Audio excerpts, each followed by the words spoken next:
স্বরাষ্ট্র মন্ত্রণালয়ের দিকে গণপদযাত্রা শুরু হয়েছে। সোমবার বেলা 2:30টার দিকে কেন্দ্রীয় শহীদ মিনার থেকে এ গণপদযাত্রা শুরু হয়ে টিএসসি পেরিয়ে স্বরাষ্ট্র মন্ত্রণালয়ের দিকে যায়। তবে বেলা 3টার দিকে শিক্ষা ভবনের সামনে আইনশৃঙ্খলা রক্ষাকারী বাহিনী মিছিলকারীদের আটকে দেয়।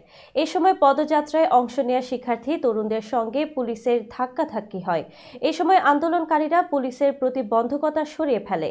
তবে পুলিশের বাধার মুখে সামনে সচিবালয়ের দিকে এগোতে পারেনি। পরে রাস্তায় বসে স্লোগান দেয় আন্দোলনকারীরা। এ সময় তারা যে সিস্টেম ধর্ষক পালে সেই সিস্টেম গুঁড়িয়ে দাও, জাগো মাতা কন্যা ভগ্নী জয়া, step down home adviser Jahangir ইত্যাদি লেখা সম্বলিত প্লেকার্ড প্রদর্শন করেন।